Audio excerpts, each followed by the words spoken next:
meet you. Michael? Nice talking to you. Hello, Joe. Already. Yes. No, very well. And These are good friends. Channel? Right. A work channel?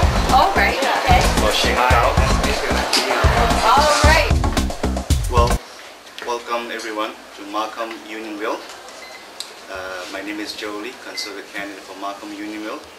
Today we have the honor to have MP from Calgary, Diane Ablonczy, to come to share with us about our party immigration policy. 今天很幸运能够大家媒体能够来跟我们那个台北市的那个国会议员特别下来跟我们介绍一下我们党的新的移民政纲。如果有什么问题的话，可以隨便問佢，佢可以回答你。我講一半廣東話，一半有講國語嘅，有講我盡量 OK。Okay. Well, I'm going to turn over the floor to Diane now. And like Diane is in our party immigration credit, and she knows almost in and out about the immigration issue facing the country. I would let them to make a few announcements, and if you have any question down the road, feel free to ask questions. Thank you. Thanks. 大家好，新年快乐。Thank you, Joe. Our next member of parliament from Markham. And we really are glad to be here and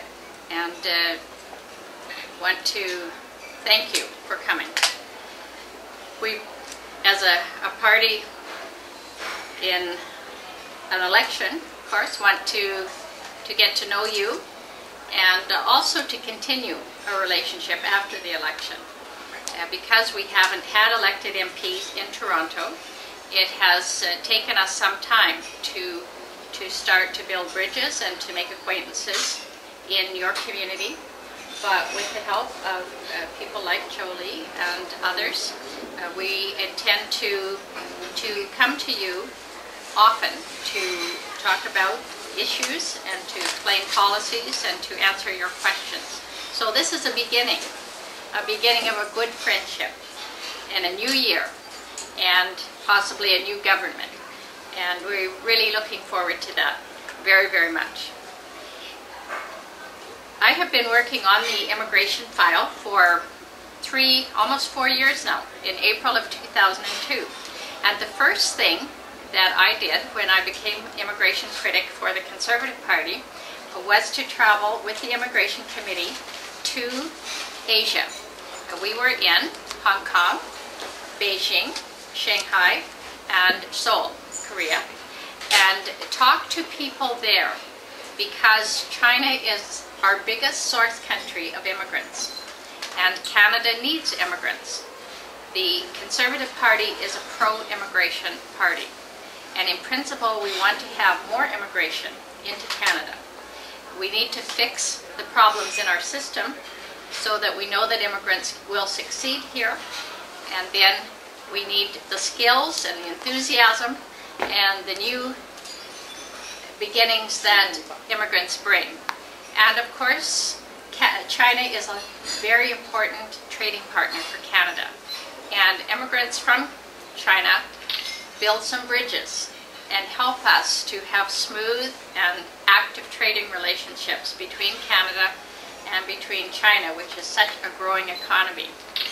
You might be interested to know that my stepson is working in Hong Kong. He has been in Hong Kong now for 3 years, and he doesn't want to come home. So I think the bridges go both ways, and we're very glad of that. And I enjoyed my time in China, and then last fall my husband and I again visited our son in Hong Kong, and beginning to be more familiar with that part of the world. Also in Calgary, Joe and I were talking, there's a very active Chinese community, and I have many good friends in the Chinese community there. The only complaint I have is too many New Year's banquets. In the spring, our party instituted a series of immigration consultations across the country. We had some in Toronto with our Conservative members of Parliament. Stephen Harper, our leader, was at one here in Markham, and we had others. And we found that certain issues came up over and over. We asked people, if you could improve our immigration system here in Canada, what would be your wish list? What would be your advice? And 3 issues came up over and over. The number 1 issue was the recognition of international training and experience. People are not told often when they apply to immigrate to Canada that although Canada is accepting them on the basis of their education, that education may not be approved here in Canada for use, whether it's medical training or engineering training or training in any other field. And so that is the number 1 issue. The second issue was the whole applications process and how long it takes to have an application approved. It used to be a fairly good system where in a few months you knew whether you were accepted. And now from China it's taking 5 years, even 8 years. And for parent sponsorships, that's even longer. And that is a real concern and a sore point with the cultural communities we spoke with. The third issue is settlement support. There still is a feeling that Canada could do more to help newcomers establish themselves here in Canada, and particularly to get into the workforce. Newcomers find that Canadian employers sometimes are reluctant to hire them and to accept their qualifications. And so those were the 3 issues we heard the most. Yesterday we made an announcement, which I know some of you attended, and you know about this. But the first thing we will do as a new government, should we become government, is to deal forcefully with this whole issue of recognition of international credentials. The Conservative government will set up an accreditation body. There will be an agency for the accreditation and the recognition of international credentials. And this body will not only evaluate credentials of people applying to come to Canada, but it will also be a salesman for newcomers. It will go to businesses. This agency will be responsible for talking to Canadian employers and businesses and telling them the unused resource that newcomers represent, and saying to them, these credentials that people have who are coming to Canada as immigrants are good credentials. They're credentials that are going to be valuable to your company, to your business, and to actively promote the inclusion and the hiring of newcomers from across the globe into the Canadian workforce. So we're very, very excited about that. We will establish this agency right away. That will be one of the first things we'll do in the first year of our mandate. And from there, actively work to make sure that newcomers do not face unnecessary barriers when they have training and talent and ability and experience that Canada needs. With respect to settlement, the first thing we can do and will do will be to cut the right of landing fee in half. Right now, the right of landing fee is $975 per immigrant. We will immediately cut that in half. And then in the next few years of our mandate, phase out the right of landing fee altogether. The right of landing fee was brought in by Paul Martin in 1995, and he said that it was to deal with Canada's deficit. Well, Canada has not had a deficit for many, many years. We have had, as Paul Martin will tell you, 8 consecutive balanced budgets. but in spite of 8 consecutive balanced budgets, the right of landing fee has stayed in place. And Conservatives do not believe that this money is necessary, and we believe that the money can be much better used by newcomers to help establish themselves. We know that even if you move to a different house in Toronto, there are costs involved. It's an expensive process to move, and it's even more expensive when you move from one country to another. And we want newcomers to come to our country to choose Canada and to allow them to keep as much of their own money as possible and not take it away from them in fees so that they can establish themselves more successfully. So that was announced yesterday, and we're very pleased about that. We think that this is a good move, the right move for Canada, and the right move for newcomers as well. On the applications process, under this government, the Liberal government, application process has slowed down. In fact, the whole system has become almost dysfunctional. Not only do applications take a very long time, but people cannot find out the status of their application. They try to call the government 1-800 number, they try to call the Citizenship and Immigration Department just to say what's happening. Where's my application at? How soon is it going to be finished? Do you need anything else? And they can't get that information. So we believe that that's wrong, that people should be able to have an open and a responsive and a well-managed applications process. The sponsorship of parents and grandparents is a big issue for many newcomers as well. People have been promised that they can bring their parents into the country to care for them, particularly in their elder years. And we believe that promise has to be kept. Under the Liberals, the time to sponsor a parent has grown from about 3 years, now it's about 10 years, especially from China. And we believe that that is wrong. We also found out last year, in April, that the Liberal government had secretly shut down the Parents program. They were taking applications, but officials were instructed not to process those applications. But the government didn't tell anybody that. And so people were expecting that their application was getting worked on, was being processed, but it wasn't. And this came out, and it was quite a scandal. And so we will do better, significantly better, than taking so long to let people know what the status of their application is. So those are concerns on the immigration front.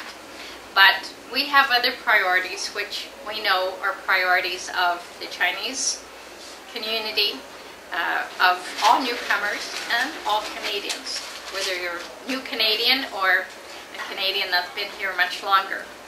And our priorities are, first of all, to clean up government. People come to Canada, they work hard for their money, they play by the rules, and they expect the leaders of their country to do the very same. To spend honestly, to look after the people as they were elected to do, and to be honest and trustworthy.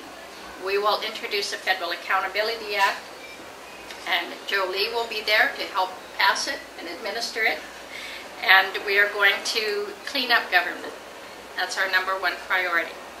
We will also be providing tax relief. In addition to cutting the right of landing fee when newcomers come to the country, we will cut the taxes that each and every person pays every time they buy something in this mall by reducing the GST by 1% immediately. Then over the next 4 years of our mandate, we will cut the GST by an additional 1%. So instead of 7% GST, it will be 6% immediately, going down to 5%.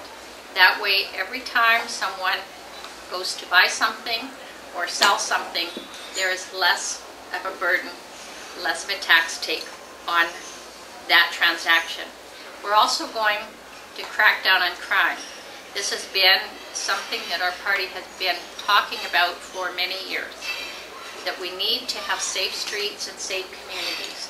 Many newcomers come from very, very unsafe parts of the world, and they are very disturbed at the prospect of a safe, quiet, law-abiding country like Canada going the wrong way. And so Stephen Harper announced this morning a package of reforms designed to substantially deal with the situation of street crime, drug crime, gun crime, gang crime. And these are initiatives that have worked well in other parts of the world. And we believe that they will bring more stability, more safety to our communities in the future under a conservative government.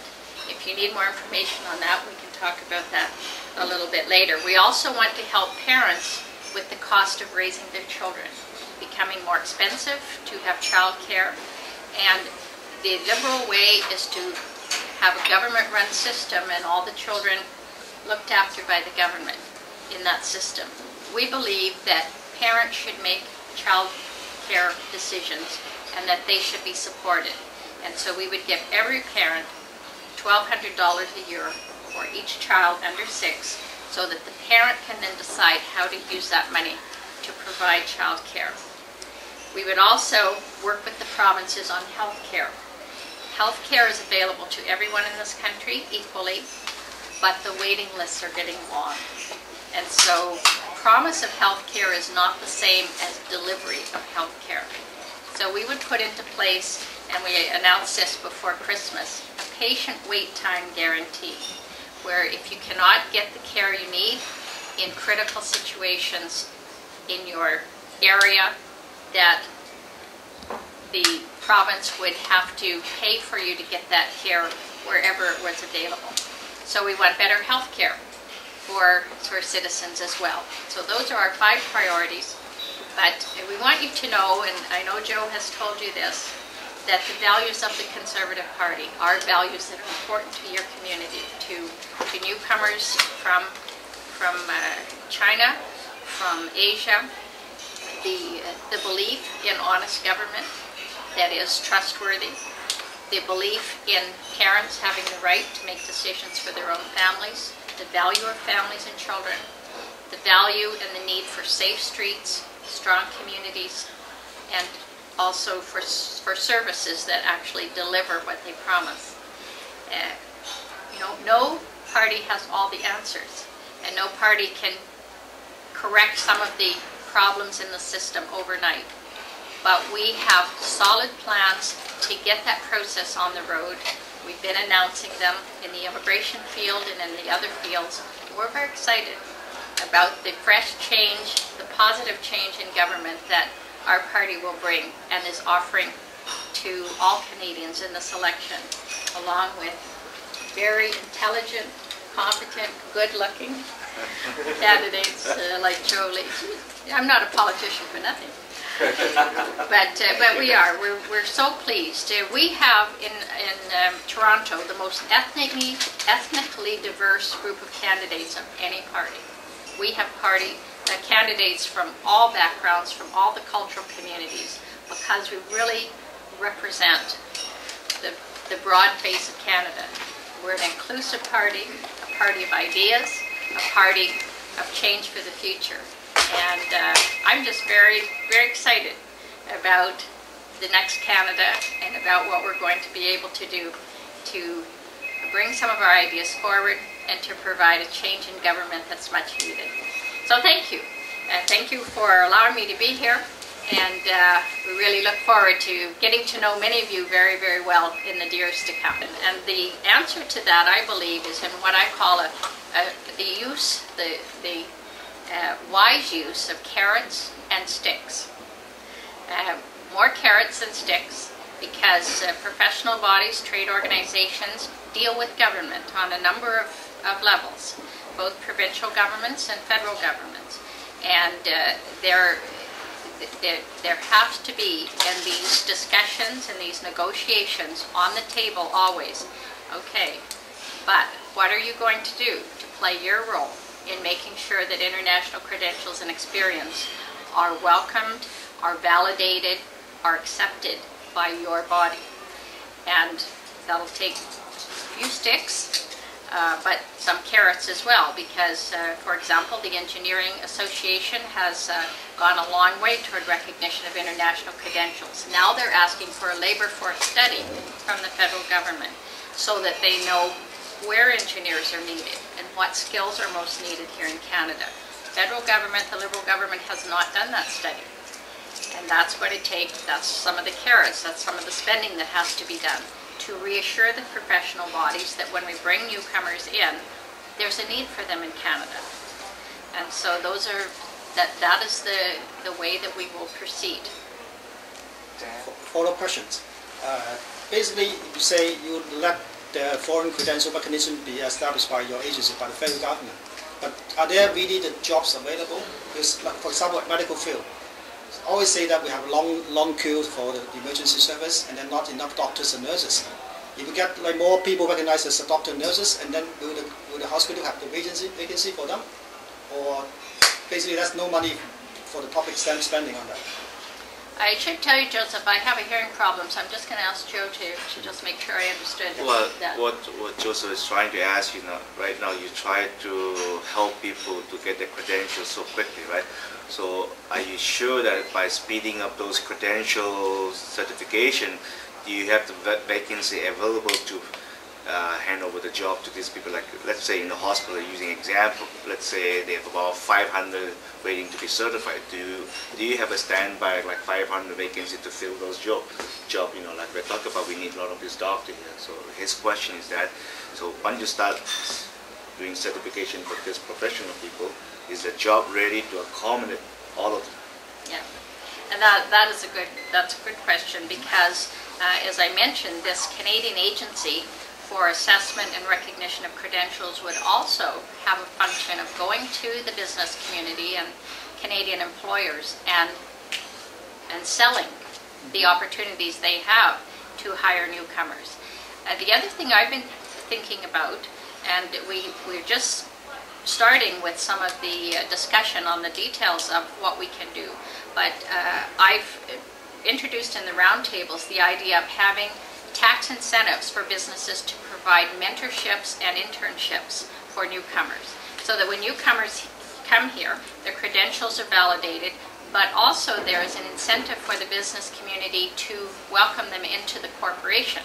And with mentorships, then a newcomer is sort of shown the ropes, because every business has their own culture. It's not just every party, or not every country that has their own culture, but every corporation, every business, every profession kind of has their protocols of, the do's and don'ts. And a mentor can help newcomers get familiar with that.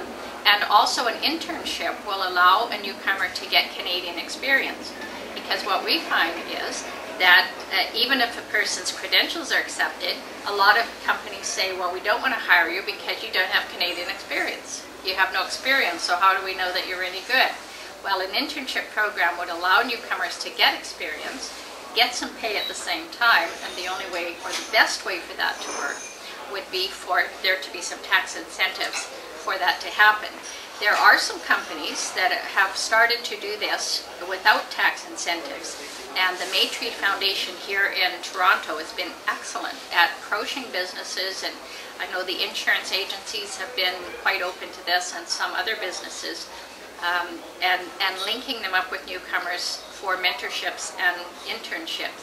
But I think we have to broaden that, particularly because Canada does need these skills, and to have people sitting around with the skills, waiting for someone to take a chance on them, is not good enough. We have to proactively give incentives for businesses to welcome and to bring into their company newcomers. And that's the idea I floated. It's had good response so far, and so that's one of the things I'll be recommending and pushing forward after the election.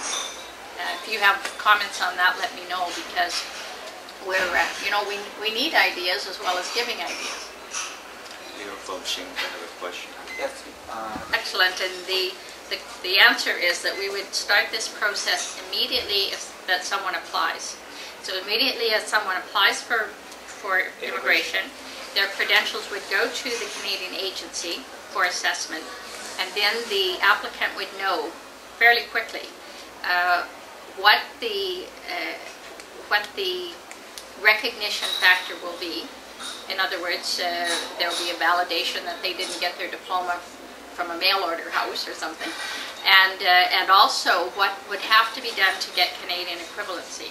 I have a constituent, for example, that has 2 master's degrees, and he taught school. He has an education master's and a science master's, and he also taught ESL, English as a second language, in South America, where he happened to come from. So his English was excellent. Well, when he came here, he applied for a teaching job, but he was told you need a teaching certificate. So he went to the Teachers Association and said, could I have a certificate, please? Here are my credentials, my 2 master's degrees, and my references from my schools, etc. And they said, oh no, your degrees are not fully acceptable here. You have to take 2 more years of university to teach school. 2 master's degrees. Well, this man had a wife and 3 children. There was no way he could take the extra time to go to school. He had spent all of his money coming to Canada. He had to take a job stocking vending machines. But if he had known ahead of time, then he could have taken some of these courses through the internet or been prepared financially to take some of these courses. But it came as a shock. So not only is this information to be given to people beforehand, but they also have to know what they can expect if they need more training or an internship or a residency as a doctor to obtain Canadian equivalency. That way you know. Most of us can deal with hard things if we know, but it's when you don't expect them that it's tough. And when he said when he went to the embassy, our embassy, and said, I want to apply as an immigrant with 2 master's degrees, they said, you're in. You will get the most points because you have exactly the education we need.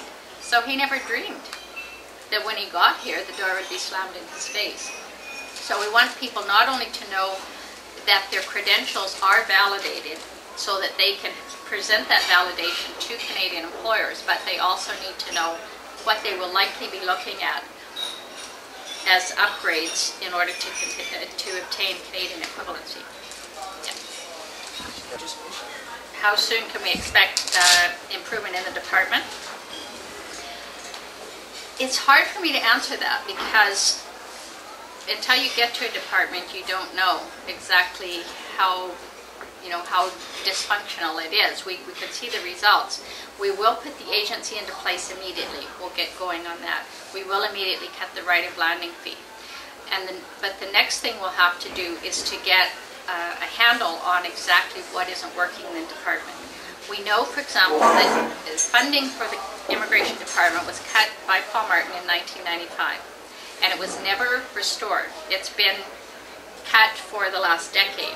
In the last budget, the Liberals said they would put more money into the system, but we haven't felt the results yet. So we know we're going to have to invest more money in the system, but we also know that there's a morale problem there, and that is some of the intangibles that I'll have to deal with either as a minister or as an advisor to the next minister. And so we will be looking at that very quickly, but as we say in our policy, our goal will be a welcoming and well-managed immigration system. So we want to change the attitude of CIC, and we want to change the corporate culture so that there is a more timely processing. How quickly we can get things going back, I can't promise you that it will be overnight, but we will definitely be moving on that. We have a $700,000 person backlog, and that has to be addressed as a high priority as well. But what resources we'll need, how fast we can do that, we will only know once we're in government and can evaluate the resources we've got there. Does your party know how much money it needs for So we are prepared to put more money into the immigration system and department. Diane, you're talking about the Liberal government cutting the funding for the immigration. What we found out was that the immigration department was a moneymaker for government. Over the last 10 years, the immigration department has brought in $1.5 billion more than was needed to run the department. So we know that there are resources coming into the department that haven't been used. They've been actually put back into general revenue. So because of that, we know that there is enough money to run the department at this level. We know we're going to have to put more in, but we also know that it's going to mean a lot more to the success of newcomers to give that right of landing fee back and get resources, if they're needed, to run the department from other sources. Because it's going to mean a lot to newcomers to have that money back in their own pocket, particularly because the cost of living is more expensive all the time. It's even more expensive today than it was in 1995. And so a family of 4 paying an extra $4,000 in right of landing fees is huge. And it's going to pay off for Canada to have people being able to establish themselves more easily and more quickly with their own money, rather than have to give that money to the government, sometimes not being well used, and then having to wait longer to become productive in the workforce. So we think that there's going to be a cost benefit there easily. Any other questions? So why don't you eliminate them instead of like cutting in half? Say you got 1.5 billion surplus in the immigration department. So now your party is suggesting eliminating half the landing fee, and later on then reduce to $100 according to Stephen Harper just said yesterday. So your question is, why not eliminate it right away? Yes. Yeah. Well, because we want to be prudent about it. And Michael's question pointed to that. Right now, by cutting the right of landing fee in half will mean about $500 million less in revenue. And that's quite a bit. We want to make sure that we don't cut it too far too fast, so that we won't be able to get the department up and running properly, or we'll have more difficulty. But we know that over time we will be able to cut it completely. But we want to start in a balanced and prudent way, so that's why we're just cutting it in half right now. Yeah, I think Last Diane one. answers. Sure. We'll take just 2 more. Okay, talk about What Mr. Harper said yesterday was that the Chinese community definitely should be given a full and complete apology for the Chinese head tax. It was an unfair and punitive policy. It was designed to keep Chinese people out of Canada, pure and simple. And for that, they deserve a full and fair apology. Mr. Harper also said that as Prime Minister, he would work with the Chinese community, with all the Chinese community, for a fair redress of that situation. And so I think at this point in time, my understanding is that there's some concern that the entire community hasn't been involved in any redress or compensation effort. And so we would go back and work with the Chinese community fully on that issue. Diane 嘅意思係而家嗰個人頭稅啦嘛，因為唔係話前個華人社區嘅人都喺傾呢隻數目啦嘛，所以我哋如果執政嘅話，我哋希望可以坐低 build consensus 成個華人嘅社區，佢俾我哋一個答案咧，咁樣我哋可以給你們個充分的那個結案，就不會好像是再找到一部分的華人。給他一點錢，叫他們出來的時候沒有什麼問題。我希望不能夠這樣做，希望能夠坐下來，讓華人他們自己給政府一個詳細的那個答案，說這個是數目是適合的、配合的，那麼我會很認同你們的做法，會跟你們合作。謝謝。Just one last question. Yes, the Conservative. To know that we will be releasing more details of our economic platform. As you know, our leader, Stephen Harper, is rolling out policy announcements each and every day, and there will be one on our economic platform. So you can watch for that. And I can also tell you that each and every one of our policies are costed out. And after the debates, which will be next Monday and Tuesday, we'll be rolling out our whole platform in its entirety and the cost. So you'll see that as well. But we haven't made all of the announcements in our platform yet, but they are coming. So after it comes out, you can talk to Joe and if you have any further questions, but it's coming. Thank you, everybody, for coming. Diane Ablonczy from Calgary Nose Hill, Conservative candidate and Member of Parliament. Ju Daja Xin Nian Kuai Law. Oh, I've got to do that again. Ju Daja Xin Nian Kuai Law.